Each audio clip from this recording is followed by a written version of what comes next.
Hello and welcome back to the Layback podcast. This is your host, Adam Moreau, and today I am joined by Ian McMahon. Ian has a very interesting background, both as a player and now in the private sector as a throwing coach.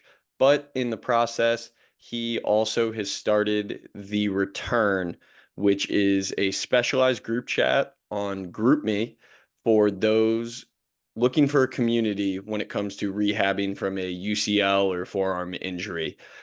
In the process, or how Ian got to this point, he was a player at the junior college powerhouse of John A. Logan College and then went on to Missouri State University. In the process, he dealt with COVID, just like anybody who was in school at that time, as well as TJ of his own. Then he went on to a brief professional career with stints in the MLB Draft League as well as in the Frontier League. So with that, we'll let Ian take it away and maybe connect some of the loose ends for us. So Ian, thanks again for coming on, and hopefully we covered enough of an intro for you. I appreciate it. No, you got all the bases there. I like the. I'm glad you touched on the return. The return's been a big part of my life since me having TJ in 2021, and kind of the basis of creating that was just thinking about other guys around the country that maybe don't have the resources that I did, of having the luxury of knowing multiple people that have gone through Tommy John. So that first thing that popped in my head is like, okay, what about this random guy in Kansas or random dude in Utah? They don't have those resources. So I DM'd a guy that you guys probably see flying around Twitter. His name's Albertus Barber, and we had TJ around the same time. I was like, hey, you want to start like a group chat, TJ guys? And he's like, I'm down. Got nothing better to do. And for I'd say the first 6, 7, 8 months, it was pretty slow. There was like 30, 40 guys. And then like 7, 8 months later after that, I'm like, okay, there's 100. And then now 2024, we're approaching 300, which is beyond me. I didn't ever expect it to grow to that So standard. immediately, a couple questions stem from that. I was going to ask how many guys are in it now, and of that roughly 300, how Mhm. many do you think are active? Active, I would say probably just over half. Wow, that's awesome. Well, I mean, I know it's not something you run away from once you have TJ. I mean, TJ's with you. Yeah. And then do you also have guys in there that are recovering from a repair or an internal brace surgery or just forearm issues in general? Yeah, Or is it absolutely. try to keep it surgically focused? So the basis around the return, the return has been right now, it's all been like all arm based upper extremity. We got a few guys that are shoulder based, but for the Hmm. most part, it's all been UCL related. Cool. Yeah, I mean, I like that. I mean, that's part of the reason why we started the Layback podcast. I mean, the niche communities, like that's honestly where this stuff gets really fun. And it's part of the reason we got to this point is there's so much of a need for information and needing to share stories, which is part of the reason we knew we needed to have you on, because not only have you experienced it yourself, but now you're on kind of the other side as well. You can offer that guidance as well as speak on your own experience. So, I mean, even with that, let's talk about your own experience a little bit. I know you grew up in Southern Illinois. Mhm. And even to have a chance to play at John A. Logan, I'm assuming you put up some pretty solid stats in high school. Uh, let's talk about how you progressed from high school to John A. and then on to Missouri State. So starting back in high school, I we had like growing up, I'd played like quote unquote travel ball, but nothing really serious. And it as far as in the travel circuit, it didn't get really serious until my dad and I kind of branched out west towards St. Louis. And it's kind of actually why I'm in the building I am today. I'm at All Star Performance right now in St. Louis, the home of the St. Louis Gamers, and I credit the St. Louis Gamers program a lot of what I've been able to accomplish my high school career. So I started playing with them in 2015 and all the way through. I think if I would have stayed back in Southern Illinois, I don't think I would have got to do a lot of the things. Wouldn't have got to meet a lot of the people that I've met. just the basis and the kind of the standard they've set here in the Midwest for what a travel organization should be, and the things I was able to learn. I think the biggest part we do every year here is they have like a college night. So they'll invite colleges from all over the country to come and speak. We got the whole program here, and they're kind of telling you this is what you need to be, this is what you have to do. And I got that at 15 years old, and it's kind of like eye-opening. It's okay if I want to accomplish some of these goals, I'm gonna really have to get down to it. And I would just be able to take that back to my high school program and have success there in Southern Illinois. Well, I mean, I got to see what you're talking about firsthand this past fall. I went out to meet with Nolan Rapay, who you obviously have immediate access to within the facility. He's Mm-hmm. right down the street with his own clinic. You guys have Denton McNamee, pitching coach at Lindenwood, who's in the building all the time, and Andy Marks. Like, I mean, the minds that are in this building alone, it's really amazing. Like, I didn't realize how much of a hotbed the St. Louis area was for baseball development, arm Absolutely. care, and like really, it's an exploding scene. Because I mean, down the road, there's P3. Yeah. There's great stuff going on, as well as like the other travel organizations. I know Gamers have a good name for themselves, and then the Rawlings Tigers are around there. Mm-hmm. The Team Adidas is out of St. Louis as well, if I'm not mistaken. You're So I mean, correct. that's it. I just got slapped in the face with this past fall, and now I'm realizing there's so much uh, that the baseball world is like kind of stemming from in the St. Louis area. Yeah, absolutely. I mean, just the talent region of here, just the whole Metro East. Even immediately over on the Illinois side, you've got your bigger towns over there, like you've got your Edwardsvilles, your Bellevilles. I mean, it's just stemming with talent, and even facilities over there. There's another pitching development. It's called MLP, and they do an unreal job, as well as Nexus, just 10 minutes down the road from them. And it's the baseball minds in this area. There's probably a legit 15 dudes that have an idea of what's going on, and it's pretty good. For sure. And now we're seeing a lot of those guys in the MLB orgs. Like you look at the Orioles organization right now, and it seems like if you weren't out of St. Louis or out of P3, I don't know how you're a pitching coach in that organization. I think it's funny that you touched on that. So before Mach 1 started, which what I coach my athletes in now, I had trained at P3, and all three of my throwing trainers in a row, where I went from Forrest Herman, who is now Hmm. on the big league coaching roster. Then I went to Austin Miney, and then I went to Mitch Plasmeyer, and then you're like bang, bang, bang, all professional coaches there, and now all together in the Orioles organization. Yeah, they are really doing some cool stuff. And then obviously the city of St. Louis has some great stuff going on. Well, that got us started, and then we went on a little bit of a tangent of at least how you got exposed to these higher level schools and where your own playing career kind of jump started. So now moving from John A on to Missouri State, what was that process like for you? So originally out of John A, I was committed to the University of Akron, and that kind of ties into where the TJ issues kind of start. So I committed at the end of the fall, hadn't thrown the entire fall because I was hurt. And It's what year is this? Sorry if I can interrupt. This would have been 2019 into 2020. Yeah. Yeah, Okay. fall of Awesome. 2019 going into 2020. Yeah. And I had committed to the University of Akron.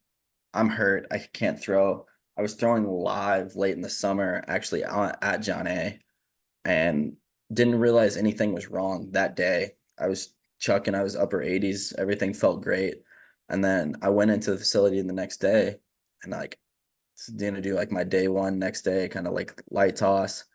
And I like made this little like dart throw, first throw of the day. And I just felt like I was just getting stabbed everywhere. I'm like, okay, something's wrong. Like I'm yelling every explicit word you can think of because I'm in so much pain. Got this kid I'm doing a lesson with next up. He's like looking at me like, what's going on? And I went to a clinic not far away there in Carterville where John A is. And I'm like, hey, here's what's going on. And I was lucky to the PT that I was able to see is really big in the baseball space, and he's now at Vanderbilt University. So those things don't happen in Southern Illinois very often. I was just lucky he was there. So going on, and ended up getting imaging, and they're like, no, nothing's wrong. And I'm like, there's just no way. So started throwing again after they apparently told me my elbow was fine. And I got back, I was like mid 80s.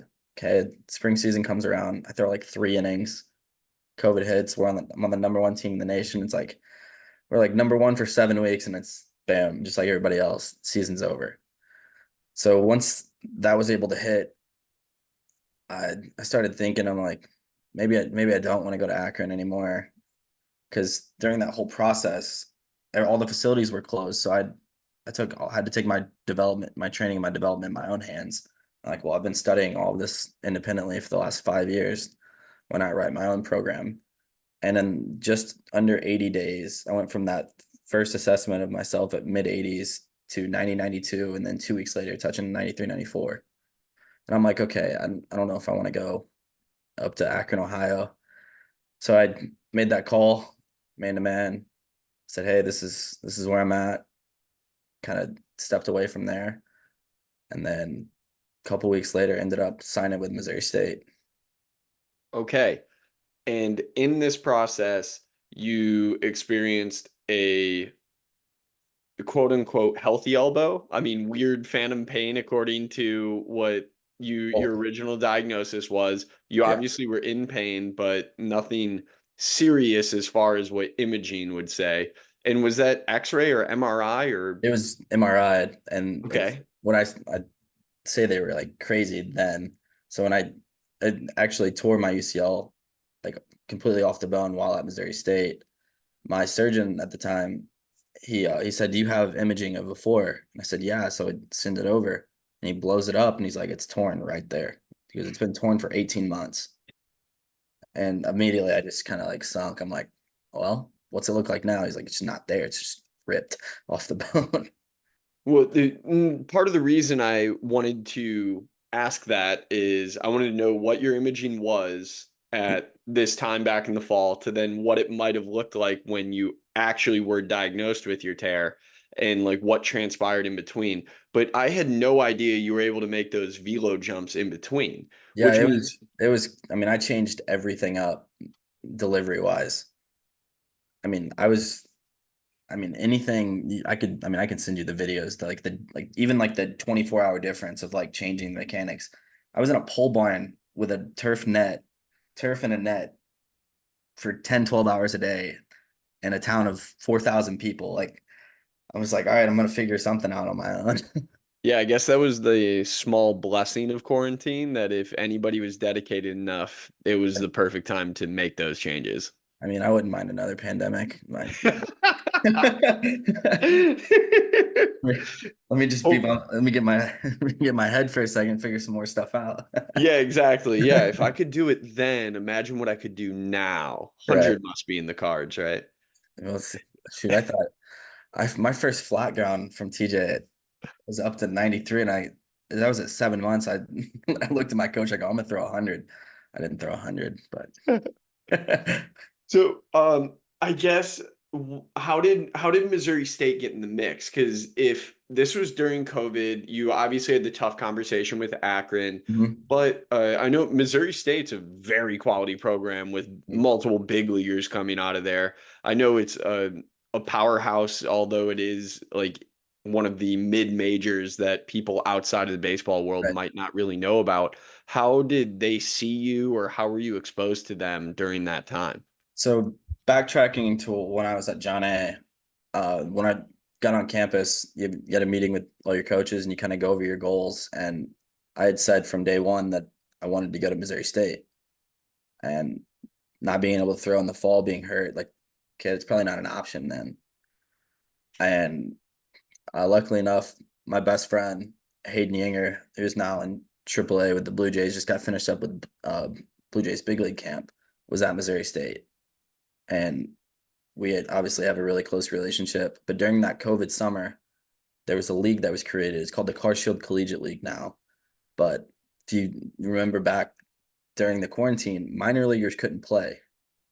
So there were more professional at one point at this league, there were more professional players than there were college players. So I'm facing Jake Berger, Tate Matheny. That we had a guy in our team, Nolan Shanuel or Brady Shanuel, is in the Brewers organization, touching 100. It's like just things that like in a normal world don't happen, but because of a shutdown, you get to play with guys, you get to play with big leaguers on your team who are now big leaguers. Jake's with the Marlins now, he's with the White Sox at the time. But it's like they were streaming all those games. I mean, there were stalkers everywhere. And I almost felt like I was in high school again. Hey, coach, I'm pitching at this time. You can look at this stream.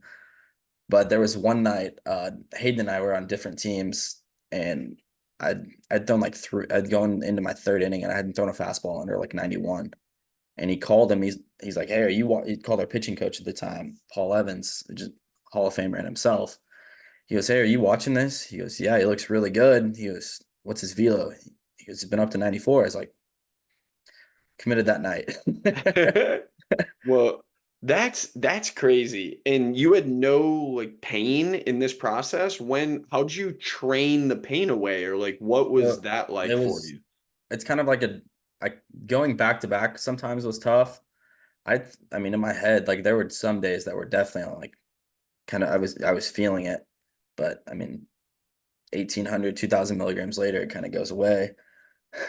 Okay, fair. So you were masking it. Like I do think that is really important, like especially for like what we're trying to get after in these conversations.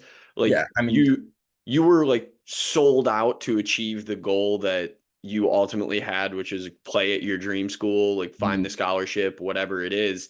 And like yes, you retooled your body, so I'm sure that helped with something because you're moving more efficiently, but you were also relying upon the ibuprofens or like that I kind mean, of stuff yeah, as I mean, like well. the ibuprofen itself, yes, was I doing that? But I think a lot of it too is when you put your body through different stresses, you're gonna have to force it to adapt. Hmm. It's either going to or it's not. And luckily it adapted for like 8 months. Right. It at least got you to that goal destination. Yeah. And then when the tear, I don't want to say finally happened because like retrospectively we found out the tear was there anyways. Mhm. So how did that play out then? Was that in the fall at Missouri State of your No, first year there? it was in the spring. So it was our eighth game of the year, and it was my sixth appearance of the year. Okay. And we were playing in a midweek versus Arkansas State. I wasn't even supposed to throw. I didn't even have my cleats on, but we kind of got in a little trouble. And I went out and I had two really clean, quick innings. And they're like, hey, can you go to third? I'm like, yeah, no problem. So we go out. I was clean. I hadn't given up any hits so far. And I ended up that opening that third, we had a ground ball, shortstop booted. Then next play, back to the shortstop, try to turn a double play, boots it again. And then I throw a fastball, and ironically, I give up a bomb. And Oh, I'm like, this to a lefty. And apparently that during this inning, my fastball velo had been going up 8 to 10 miles an hour, like either direction. And oh, like crazy variance. I can't tell the difference. I'm just going. And I give up this home run to a lefty on a slider. I'm like, my slider hasn't been touched ever, especially to a lefty. And he hits it out. And I'm like, what the hell? And then I start short, and then I'm starting to throw like 55 footers. And then I'm like throwing, missing way up. Oh no. Yeah, it was a bad deal. That's really strange. Yeah, in so but you didn't have like the actual feeling anything going on. It was like you just I lost the ability I to didn't feel it. control. I didn't feel it until the last pitch of the inning. I ended up getting out of. I gave up like 2 run or ended up giving it through that 3-run home run, but I didn't feel anything until the last pitch. I struck a kid out on a fastball up and away, and that's when I kind of felt it like, oh shit. And yeah, they came out of the game and they're like, hey, we're gonna bring another guy in. I was like, and at this point, I'm freezing cold. I was like, can I like barely struggling to speak? I was like, can I go get my sweatshirt? And I'm walking down to the bullpen, and our bullpen coach at the time, who's now the head pitching coach, Nick Petrie, he like, I don't know if he saw something in my face or if I was just completely white. And he's like, "What's going on?" He's like, "What's wrong?" And I just said it popped, and then his life and his face went out too. Oh my gosh. Yeah. And then, all right, terrible, right? That's the nightmare situation. You're at your dream school, you're throwing constantly. I you've always been a reliever too, right? Like high leverage guy, or Mhm. is that okay? So like you're throwing in like the exact role that I'm sure you imagined, right? Just firefighting constantly. Yeah. I mean, And then, right, terrible situation. Elbow goes. What what happened from there? Like, was it immediate surgery? Did you do conservative treatment? How did so things play out that spring? so we had another that was on a Tuesday. It was March 6th, Tuesday. And then ironically, it was weird. So the inning before our starter tore his UCL. It was just a bad day in Jonesboro, Arkansas. So like we get back to the hotel, like our trainer's looking at me. I mean, he's talking to my dad on the phone. What's going on? And I'm just like lifeless. I'm like, I don't know what to do. And make a call. He's trying to call this surgeon. They're trying to call everybody to be able to get an MRI in. So my teammate Ty Buckner and we get back on that next day after we played the game. They're like, "Hey, all right, this Thursday, you guys are gonna go in 10 a.m. MRI." So we ride together, get the MRI, and that's where things started getting weird again. Like this story is just never ending. So Okay. they're trying to put the contrast in my arm, and they've poked me like 10 times. They can't figure out where the joint space is. And this guy, this guy goes, "I've been doing this for 30 years. I've never had something like this." So they go to pull out. It's like, "All right, maybe we can pull out some fluid." And one pull, he pulled out like 6.5 milliliters in one pull. And he looks at me and he goes, "I don't get that much out of a knee or a hip." And like he pretty much said, he's like, "You're screwed. Like you're messed up pretty bad." So you had this insane fluid buildup in your elbow, just Yeah, I mean, swelling fluid, he pulled it. I mean, everything. it was the most disgusting color you could think of. Like it Yeah, wasn't that red or uh, yellow. I mean, it was just. I mean, it was almost brownish black. It was so much. oh, Yeah, okay. Well, yeah, I suppose without even having to get imaging, something's obviously wrong there. yeah. Okay. And then ultimately it's a complete tear, right? So you need full on reconstruction, which is Mhm. what we know as Tommy John. Correct. And what was that process like for you? Like when did you go in for surgery? And then take us through that timeline now. So after the MRI, the surgeon that did my surgery in Ozark, Missouri, which is right next to our campus. He's like our team surgeon, and he stayed to look at the imaging. He actually caught him. He was pulling out of his driveway. He was going on family vacation. They're gonna be gone for 2 weeks, and he stayed to be able to look at our imaging. So I had to wait around for 2 weeks. I got the surgery on March 26, 2021, and then kind of I would describe my rehab as a little different. Um, you see a lot of guys that get the robo arm. Kind of, I didn't have any of that. Like I remember my first day of rehab, which was oh, I had surgery on a Friday and then had first day of rehab on that Monday. They took off the splint and they said, "All right, we're just doing little ranges of motion," which is like completely like not normal. Right, pretty progressive Yeah. from what most people are doing. So they tried to restore your range of motion as quickly as possible, is Hmm. what it sounds like. Yeah. And naturally too, by just taking you out of the brace. Yeah. Okay. I had full range of motion, full flexion, full extension in like 21 or 22 days, which is relatively fast. Right. I was just on an email chain today where some PTs say that repairs, which is what people commonly know as the internal brace surgery, generally that's going to be somewhere in the 3 to 4 week, maybe up to 5 week range, depending on if there's other things in there that need to be addressed or if PRP is used as well. Mhm. And then reconstruction, which is TJ or Tommy John, is typically going to be in the 4 to 6 week range if everything's like super smooth. And then you might have some of those cases that push out even to 10 weeks.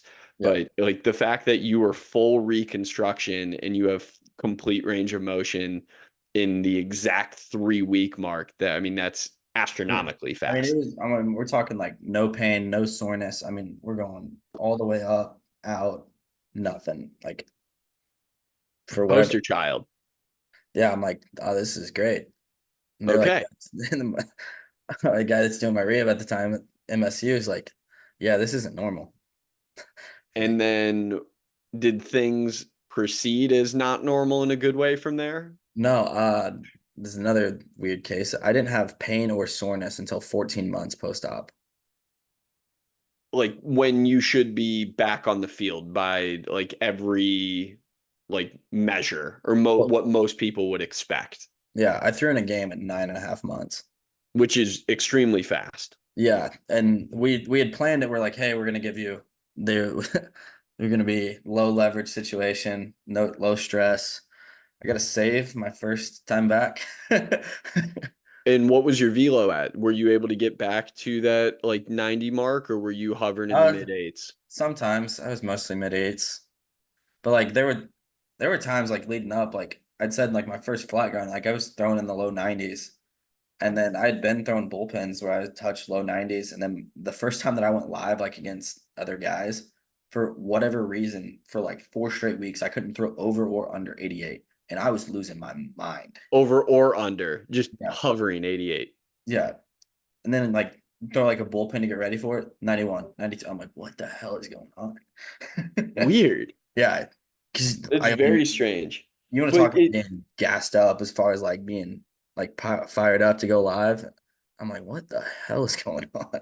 right, yeah, because you're fully assuming that when you do see the batter in there, if you're 91, 92 in bullpen, like, hey, if things go right, I might grab a four today. Yeah, that's exactly what I was thinking. Yeah, and of course, it went 3 miles the other direction. Yeah. And so you were able to come back and pitch the next season collegiately, or what Yeah. happened there? So after that season, I decided I'd left Missouri State. Okay. So there were some things happening there like where scholarship wise where it wasn't gonna make sense. So being like we touched on the COVID, I saw it Hmm. eligibility. I came back home to Illinois just to be closer to St. Louis as far as rehab stuff. So I was able to do all my rehab at John A. Logan and was still able to pitch scripted innings in that fall or in that spring. Oh, and so did you pitch like off the books, kind of like against like John A. Logan players or like in inter No, squads, or where were you doing your pitching? I was throwing in games for John A. Logan. Oh, because of the COVID, like you were able Yeah, to go back, run yeah, it back. Oh my gosh. Yeah, I didn't even realize that. yeah. That's There's awesome. Like, I weird, mean, like it's kind of weird the things. best of both worlds for you. Like, I mean, the competition you're going to get at John A. Logan, the exposure you're going to get was truthfully everything you needed with it being a top five JUCO in the country. Mhm. Yeah, so I was able to go and do that. I think it was. I mean, it was good for me. Just kind of like not be like forced to like. I was able to do everything I needed to do when I needed to do it. Like there, I mean, I was 22 years old. They're like, you've got the keys. You know what you need to do. And I think it was good for those guys too to just be able to ask me questions. I mean, at that point, I'd been around college baseball for 3.5, 4 years, Hmm. and then kind of see how I'm working, kind of like what do we need to do, and just be able to kind of be a leader and kind of be a good example in that case. Right, you're kind of the ultimate JUCO captain at that point. Like, I Yeah. mean, you've seen it all and you've done it at multiple levels at this point. Mhm. Was anybody else rehabbing with you, or were you on that journey solo? Uh, so there were a couple other kids. Uh, there was two kids that had gone through rehab. One had just gotten surgery, and then one was like 5 or 6 months kind of behind me. So I was able to help them and kind of help guide their rehabs, kind of connect the dots with getting them better resources as far as finding better PTs and what they were dealing with. Okay. And then what was this 14-month mark, if we can kind of fast forward to that point? Because if you're back in game at 9.5 months Hmm. and you got hurt in March, so now I'm trying to do all my fancy math, you're ready to go for the spring season, is what it amounts to. Yeah, so at I was Jockey. so the 9.5 months was in game in the spring. Okay. Right. Right. Yeah. So I mean, you're full tilt for the 2022 season. Hmm. And then you don't feel pain again until the 14-month mark. So what Yeah, that's so it was the in playoffs or what? Postseason? no, so I'd got through that and I was fine. So I'd went and played in the amateur portion of the MLB draft league, and there were times like I was going back to back, or I was throwing like two off one, two, like I was just getting exposed to a lot of stresses that I hadn't, and my elbow was not jiving with it. Okay. And this week I'm like a couple weeks in, and my manager at the time is Jed Jerko, former St. Louis Cardinal. And I was like, Jed, I was like, I gotta fly back to St. Louis. I get like something's wrong. Like and I had already signed to play in the paid portion of the Right. draft To league. stay on. Yeah, so second half, like you don't first half amateur, you're not getting paid. Second half, you're getting paid. And I was like, I gotta go figure something out before he's like, all right, we'll see you. And so ended up coming back like 3, 4 weeks later, and I was fine. I You just just do PT during that Yeah, point. we just needed to it's kind of like deload. I actually called Ryan Yoshida with Armored Heat. I, Yeah. I was driving back, and I was kind of explaining to him what's going on, and he was giving me some really good advice, and kind of followed what he said, kind of followed people around here, and was able to kind of get back. Okay. Well, that's a kind of a long, winding road through the player side of Ian McMahon before the Frontier League, even. But Mhm. that kind of takes us through your tear or your journey there. At least from my perspective, it does. Now, where do you throw in your creation of the return? When did that start in the process? I created a return 8 days after I had surgery. Oh, dang. Yeah, Talk about forethought. Good for you. yeah, That's super helpful. yeah. Like And like I said, I was wanting to help others, but I was like I was wanting to be able to like ask other people outside of the guys that I directly knew. And like I never thought, like I said, we're almost at 300 people. I mean, there's professional guys in there. Like the returns led me, I've got to help with like some big league rehabs. And it's like I would have never thought that was gonna come from a group chat on GroupMe. right place, right time. It's Yeah. funny. We just had a podcast. It was the one we released. Uh, I guess our first full length one with Joshua Paulina, who played in the Padres org, and now he's actually at Westchester University, a powerhouse D2 over in Philly. But Paulina talked about how his first TJ, as crazy as it sounds, was one of the best things that ever happened to him. Of course, at the time, he thought it was this godforsaken worst thing ever. And then it was his kick in the butt to lock it in, to work hard, to do all these things that he had never done before Mhm. that ultimately afforded him the opportunities that he's in now. Yeah, that's where I think you touching on that, that's where the general population kind of has a big disconnection from Tommy John surgery.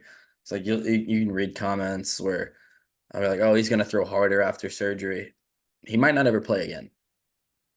And these guys come back that do throw harder. It's because that one, they're probably doing work that they've never done before. Like they've probably disregarded all those little muscles in their back, all the little muscles in their shoulders. Those have been neglected for their whole career, and they've just kind of gotten by on sheer talent, or they've just been undertrained. But Yeah, now 100%. you get I'm them. with you. It's such a terrible myth, and it really stinks that people. I mean, for a while, I remember hearing it when I was a kid, or like kind of in the high school days for me. So that was 2009 to 2012, and Mhm. I'm hearing people say like, "Oh, well, I should just get Tommy John and I'll throw harder." Like Yeah, it's like you said it. mind-boggling that that even goes through people's minds. Yeah, there. I mean, as far as like the general population and just baseball in general, there's a massive disconnection. But I think it's a big one. Um, And you could dive in even on like the hitting side where people they got these launch angle swings now, Oh yeah. whatever the hell Gotta that. gotta love the launch angle swing. Yeah. Yeah, it's weird. It really is weird how much myth and fact kind of get mixed, or it's in this weird swampy pool. Mhm. But you're right. Like the people who come out of this throwing harder, or performing better, it's not always the people that worked harder than they've ever worked before or dedicated themselves to something that they hadn't dedicated themselves to previously. But yes, they might have had a perfect surgery with a really good result in physical therapy, and really they kind of won the luck of the draw to a certain extent with they trained the right way, Mhm. or I don't know. Yeah, there is this little bit of luck involved. Of course, like you do have to do the right things because ultimately, like these injuries happen because of our ability to handle forces. Right. So if you can't handle those forces properly, then something bad is going to happen. Yeah. I mean, at the end of the day, if you want to throw harder, move better. Right. And moving better, at least this is how I like to think about it. Moving better, you can do two things with that. If we want to just like kind of go down our decision tree. Moving better to me is okay, you can move more efficiently, which means faster, reduce stress, and be able to repeat it more often. Or on the other side is be able to handle more. And handle more would be handle more weight, handle more force, handle more speed, so you can endure more. And then that just constantly coincides with that like never ending cycle of if you move more efficiently, awesome. If you can handle more stress, awesome. And if those two are married, you're on a path for great things, truthfully. I mean, even with all that said, like there, I don't, there's no avoiding an injury at some point, especially like in this, in our sport. I don't subscribe to like we gotta end the elbow injuries. I don't, as far as I'm concerned, I don't know if that's possible. That's an interesting take. I've had this conversation with Nick Serio at Velo U. Hmm. One of the things that he talked about, and I think it's well stated, because if you think about the razor thin edge that we live on as athletes, especially when we're trying to push performance limits, if injuries are not occurring, it may mean that we aren't pushing hard enough for what that ultimate boundary is. Hmm. Because yeah, like truthfully, like we all could stay healthy if they put a velocity ceiling on the MLB at 84 miles per hour. Right. But that would also be like the worst thing ever to consume. It wouldn't be a legitimate sport anymore. And then people would just get hurt because they would be wearing 118 exavelo off the face on every single at bat. Yeah, no kidding. But I do like that you brought that up because it is worth discussing. I think that it provides interesting arguments. Like I said, like there's that razor thin line, and if you're not pushing that boundary, how are you going to achieve that optimal performance or that top tier? Like that's Yeah. where guys are getting paid. Yeah, and I think there's definitely things that we can do to like maybe prolong and like extend it from not happening maybe presently.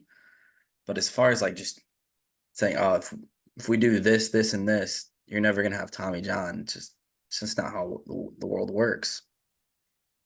Yeah, so I think that's I mean, that's obviously where we try to interject Flex Pro Grip, treating it just like the weight room for the back of your hand. Mhm. And of course, we're not going to say just because you train on Flex Pro Grip, it means you'll never get hurt because there are other factors that get involved, like Absolutely. fatigue, like workload management, like all these different things.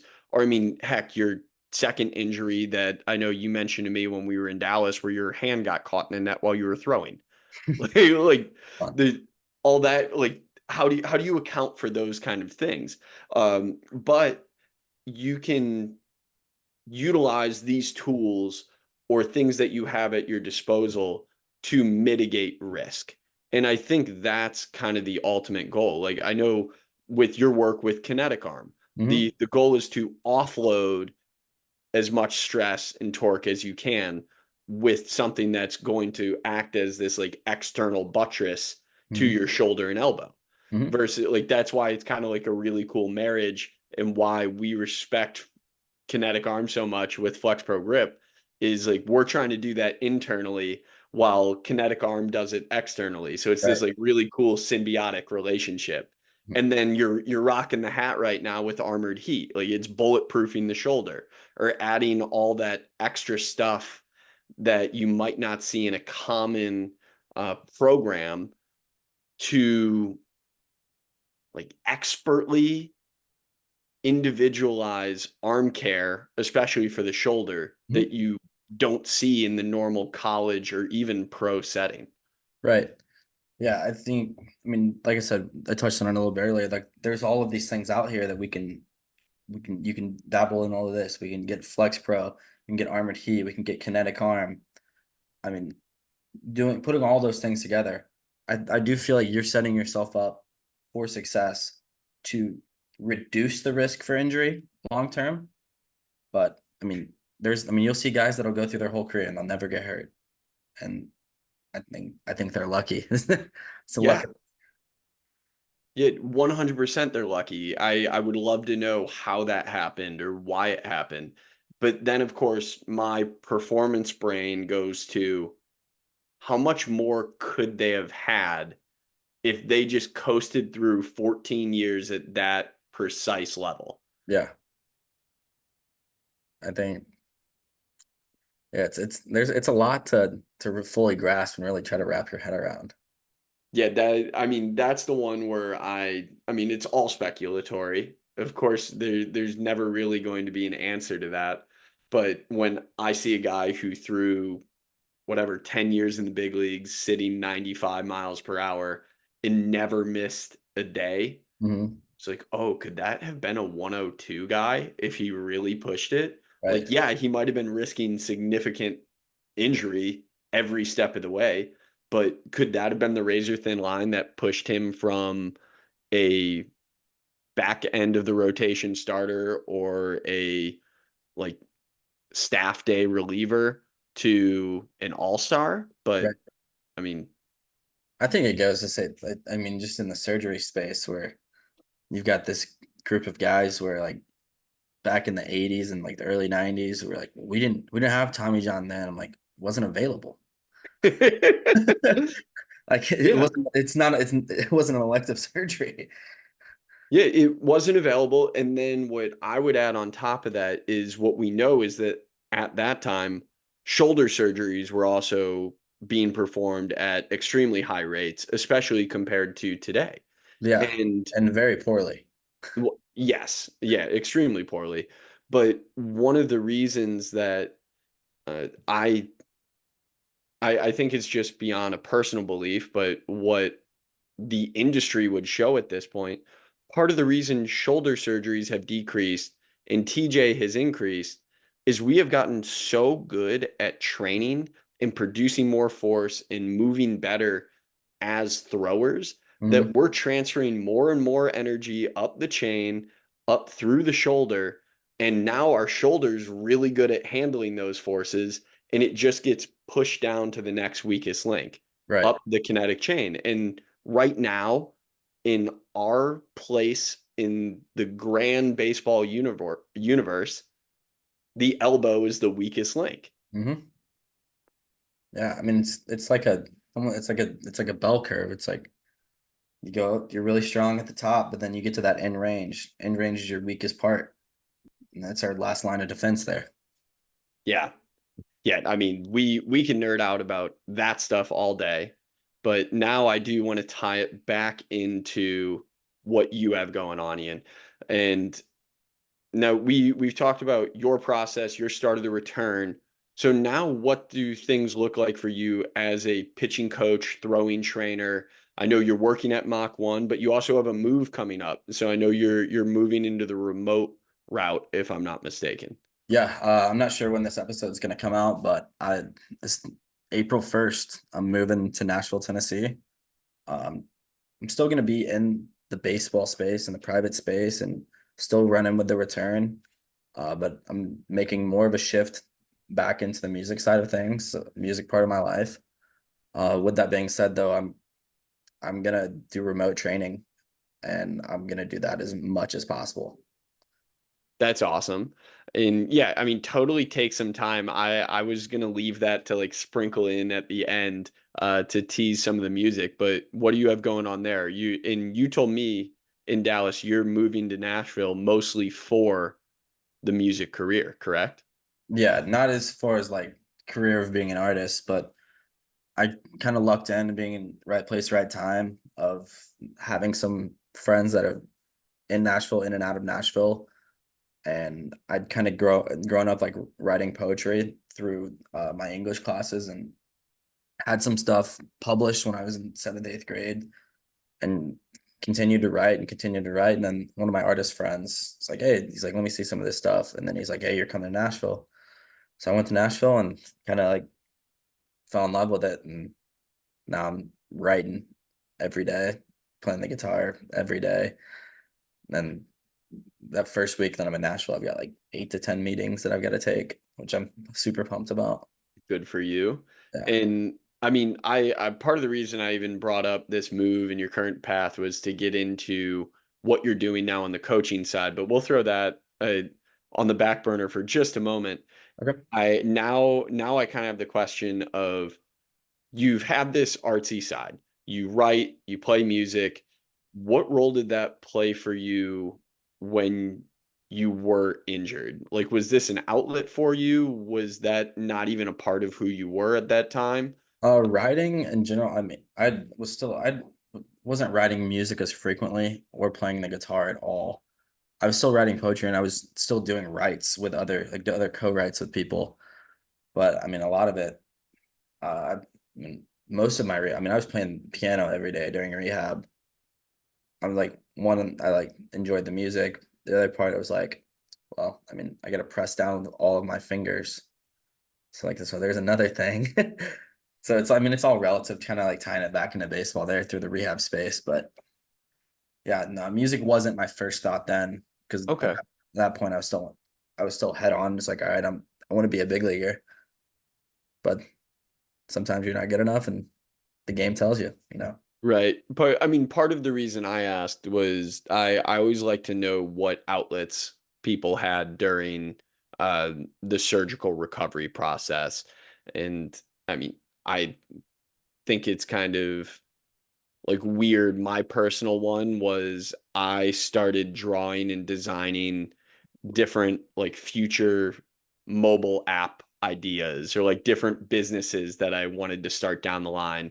And I wrote a couple business plans while I was recovering from my shoulder surgery, just because that's the stuff that interested me. Yeah, Or, kind of takes your mind away from things. yeah.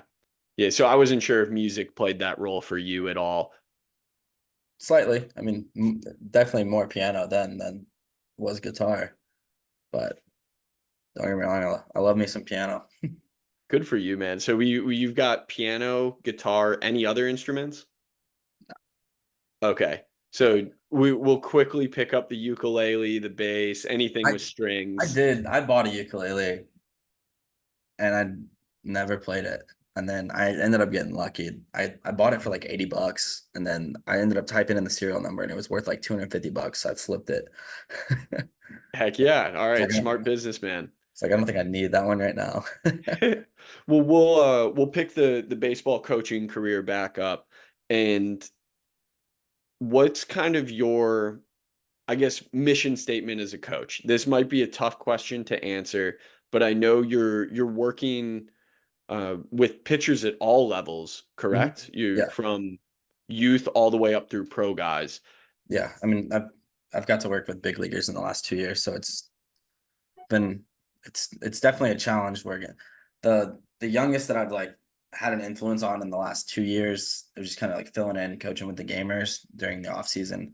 Caught like a 9 year old every once in a while for like Hmm. an hour. But most of my guys are 15 to 35, I'd say. Okay. Yeah. And commonly, I'm assuming commonly you're working with guys that, if it's that age, really view baseball as their like number one passion, especially when you're college and up, but even those high school guys, I'm Yeah, assuming if they're seeking you out, baseball is what they ultimately care about. yeah, absolutely. And those guys, I mean, a lot of them, we you'll have your, I mean, just like anything, you'll have your elite guys, kind of have your middle of the pack guys, and then they have your guys that aren't as good yet, but might have a potential. They kind of stick with it. Uh, but I mean, as a coach, like having those three different levels of guys. I mean, sometimes it's tough. You got to have a conversation when a guy comes in spewing out his goals. He's like, in 2 years, I want to play Division One baseball. Well, it's like we should have thought about about a year ago. You weigh 140 pounds right now. So I mean that's the perfect segue into what my like next piece of this was. Like given your own path as a player, what you've done rehab wise, when you're working with these high school or college guys that haven't made it, quote unquote, yet, are you giving them like all encompassing programs with like weight room attached to it, exercise, arm care? What does like working with you look like? So, for luckily here with Mach 1, you brought his name up earlier. We've got Denton McMahon with EBA, so he covers the weight room side of things. But like as far remotely, I have no issue writing strength and conditioning programs as far as within the programming that I'm writing as well. But like if you're a Mach 1 athlete, you're getting me hands on the floor. For specific for we've got certain guys that are gonna have way their programs are gonna be way more in depth just because they can handle a lot more. I mean, I'll write a basic program, I'll write a super in depth program. It just depends. The guy that comes to mind, he just about a month and a half ago just committed to Texas Tech, but he came up to me last year, had that conversation, said, "I want to play Division One baseball. What do I need to do?" Well, I said, and the first thing I told him, I go, "We should probably gain about 50 pounds first." Sure as shit, dude weighs 215 pounds now. But he was like 106, 150, 160 pounds, somewhere in that range. Fastball was like 78, 81. He got it up to 83, 85 in the summer. And then he kept gaining weight, coming in, like working on his movement efficiency with me. And another guy you named earlier, Andy Marks. And all of a sudden this fall, he's like 86, 88, touching 89. He's like, "I'm gonna get 90, I'm gonna get 90." Gets 90, calls me, had an outing his last Thursday. Yeah, I was up to 94 today. I'm like, hell yeah. Yeah, yeah, and you have to be like, yeah, it was all my programming, totally. You, I mean, it's no, you asked about the mission statement, and I would say just one line. It's up to you. that's cool. I Like like that. I I can like that. I can write out I can it's like you hear the thing, like you can lead a horse to water, but you can't make him drink. Like I can write out the best program in the world, but if you're not gonna follow it and you're not gonna buy in, I mean, it's your career at the end of the day, and you get one of them. I like that a lot. It's up to you. And I mean, it really is no matter what you're doing, whether you're training, rehabbing, throwing, if academics is what you need to improve, Mhm. at the end of the day, it's the onus is on you. Yeah, it's like I think it was Casey Weathers. They had that video where he The was driveline video. yeah, and he said something like it's like hard work doesn't mean anything. It just keeps you honest. And I've quoted that probably a million times since they released that video.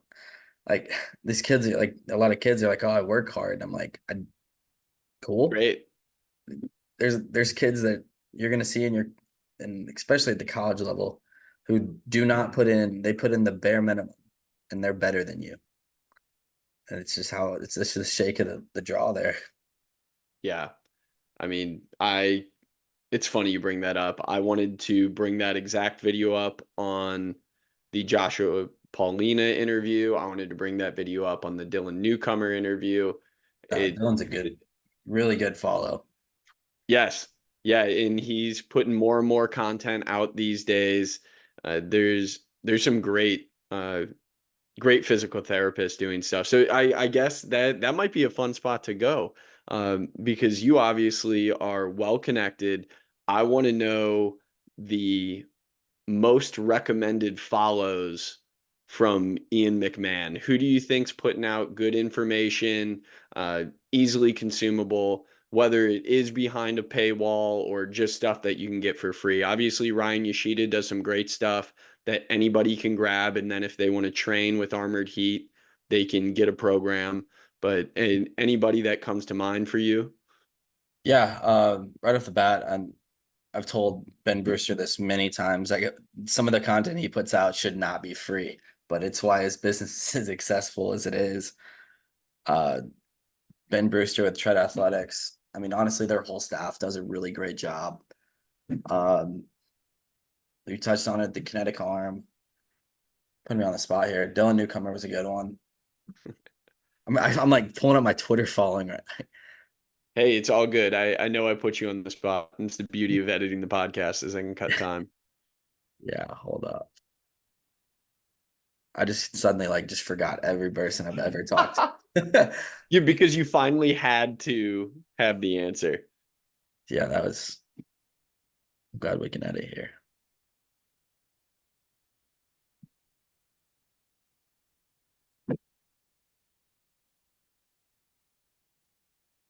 Jeez. Trying to think of like 4 or 5 that I can just pop out real quick so you can edit it.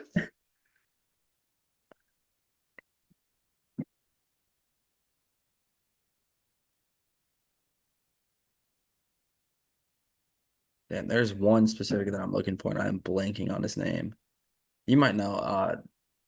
He's in Minnesota. He helps with Mash baseball. Oh, Weston Germain. Weston Germain, yeah. That's Yeah. yeah. Yeah, Weston Germain does some cool stuff, especially on the return to throw side. Mm-hmm. I've heard his name come highly recommended, whether it's from Robin Lund has recommended him. What a guy. Yeah, Robin Lund has thrown out Weston Germain's name. Casey Mulholland's thrown out his name. Nolan Rapay's thrown out Weston's name. Dylan's thrown out his name. So when I just heard Weston enough, it was just like, all right, well, gotta talk to him at this point. All right, ask me that question again. Let's go. All right, I this could be a fun one for you. Okay. I want to know who are your like maybe recommended follows. Like who do you think's producing great content that is easily accessible? You might not get everything up front for free. Maybe you need to take another step. Like for example, like Armored Heat, Ryan Yoshida. You can get some really cool stuff up front, straight from Twitter. But if you want a program, yeah, you subscribe, which you can totally do. But who are these people in this space for you that like you love consuming their content? The first person right off the top of my head is it's got to be Ben Brewster, and I've told him many times that the content him and his team post, a lot of it, these some of these 45, 50 minute in-depth videos should just, I mean, it should not just be free. Like, it's too good.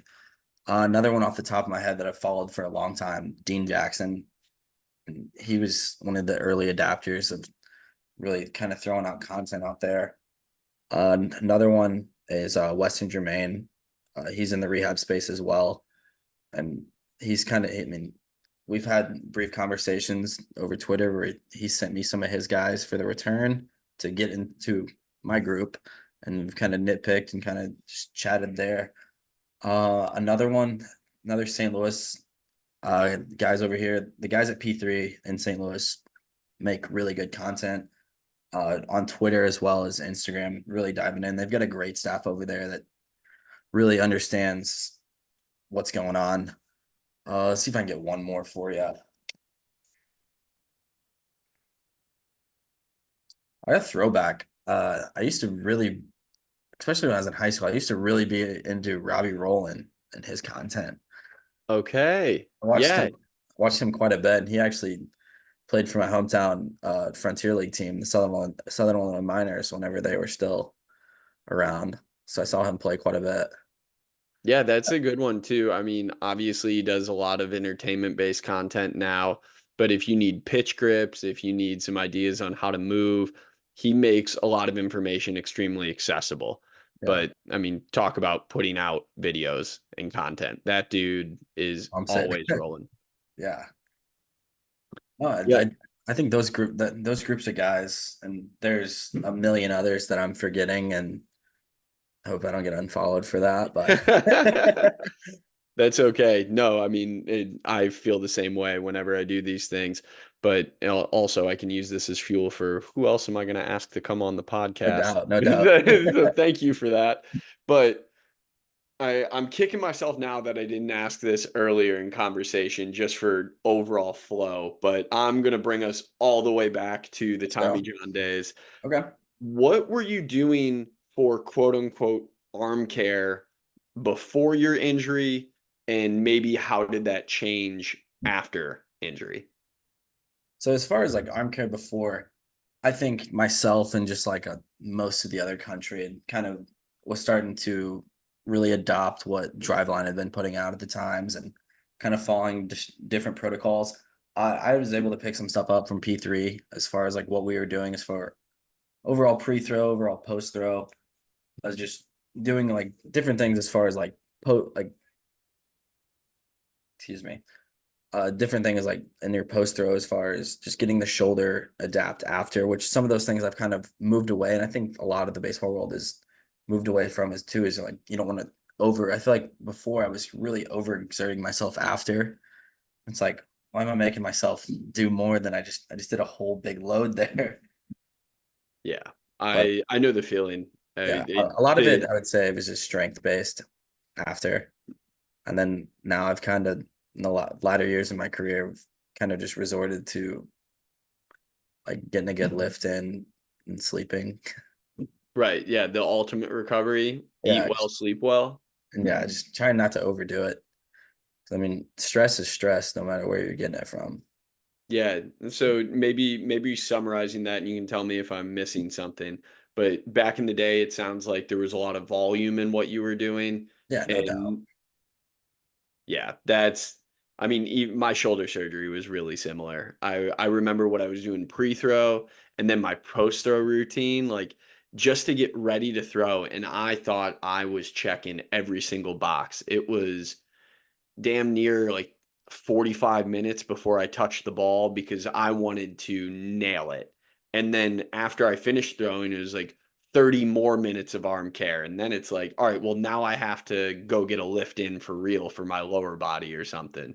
And there goes 4.5 hours of my day right there. Yeah, I've kind of like even like pre-throw stuff now. Like some of my athletes, I like to think of it this way, like doing it more of like an active style, like moving around and actually do something. Like I'm big in like spike ball for warm up. Like you get like in the off season, you get some of our big leaguers in here. You think they're competitive in baseball. You get 4 or 5 big leaguers playing spike ball. Things will be said. Yeah, put a big leaguer in literally any other context and they'll be going probably even harder than they do on the ball diamond. Yeah, no doubt. No, I mean, I like to use this example too. Your dog doesn't stretch before it plays fetch. Like, Right, like, yeah, it was the classic Ken Griffey line. He said a cheetah doesn't stretch before it sprints. yeah, I mean, definitely stealing it from that for sure. But Yeah. just throwing different animals in there, whatever it is. No, I do think that is an interesting adaptation, and I do think a lot of the baseball world has gone that route, and it's not to say that warming up or prepping is bad, but it's understanding what work and volume and stress does to the body. So it's better picking how to get going, right? Like, how can you spike the nervous system to get ready to go? How can you elevate body temperature? But Mhm. you don't necessarily need to do 3 sets of 20 external rotations of the shoulder Mhm. on your 3 pound band. Right. Yeah, I've been really big in the last year and a half, just really big into like MAT muscle activation techniques, just overstretching in general. and I've seen a lot of good stuff with some of our athletes and myself included. Well, can you expound on that a little bit? Like what is muscle activation techniques? You don't need to go the super scientific route, but if you can give it to us at the second grade level and then maybe tease some of the higher stuff, that would be awesome. I would say just in simple terms, like doing like different like if you're on a wall, like doing like different like ISO holds, like pressure in, release, doing it with the trunk, like turning as far as you can, getting to a certain point, coming out, just going back, like instead of just doing bending down, touch your toes, like lengthening the muscles. Sometimes lengthening the muscles not a good thing. Right. Okay. That's so other similar things maybe people have heard of. Would like Pails Rails fall into that category, or is that Oh, something kind different? of, yeah. Okay. I think Or there's like a little relationship there for sure. like PNF, Mhm. like PNF techniques. That okay, that's cool. Yeah, Yeah. I don't want to Now try to compare. the guy to really talk to about the muscle activation techniques is Jason Colleran with the kinetic arm. Okay, all right. Well, He and of jumps on. course we got to talk to Jason at some point about what Um, we're doing here. he's a blast. He's a very big physically jacked nerd. Yes, yeah, you 100%. That dude has read some work before. It's like Um, you can like he can dab in the science part of the body, and then 2 hours later he's training the Atlanta SWAT team. Like it's you want to talk about a fun episode there. yeah, yeah. As soon as I texted you to come on, I was like, "Ooh, Jason down the line is going to be a good one too." But all right, Ian, I know we're stretching thin a little bit, so I want to give you the opportunity now. I want you to share literally anything you're excited about. It doesn't have to be in the UCL space. Maybe what you have coming down the line for you. Obviously, you have some awesome stuff coming in Nashville, or maybe it's something that you hope the baseball world gets into. So in kind of like your perfect future or something cool coming down the line, drop us a nugget.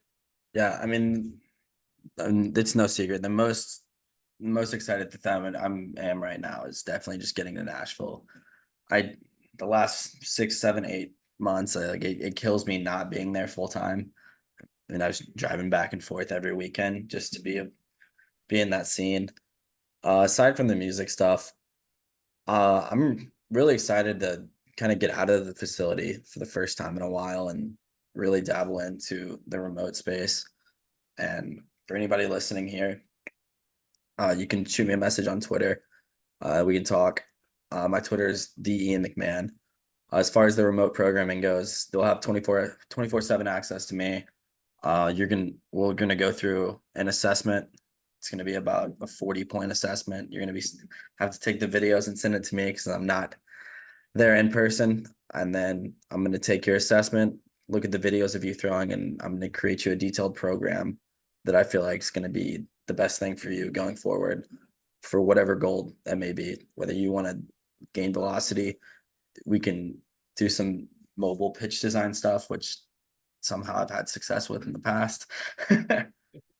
Other than that, big thing I'm excited to do, hopefully in the next 12 to 14 months, is the return is going to expand at some point. I've posted videos on this before.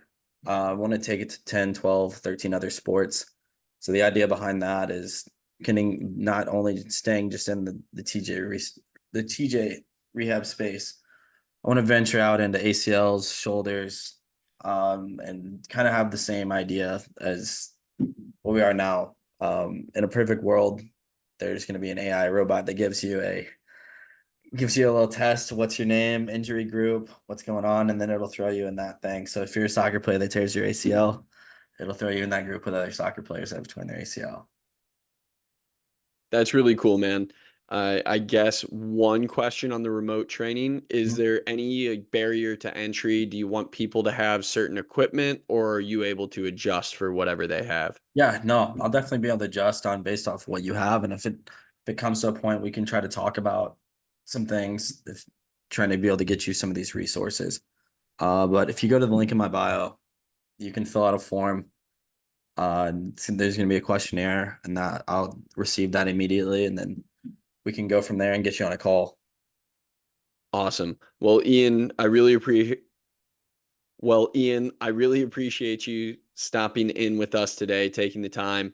It was really cool to hear your story. Certainly not a direct path to anything that you've accomplished so far in your career, but the long and winding road is what makes it fun. Yeah, no doubt. Yeah, and hey, would love to have you back on again. What you're doing for people in this community is awesome. For those of you who are looking for that sense of brotherhood, somebody who's gone through it, definitely reach out to Ian about getting on the return. And sorry, I blanked. Cut it. But definitely reach out to Ian about getting on the return. And again, all of you, thanks for checking in with us today. We'll holler at you next time.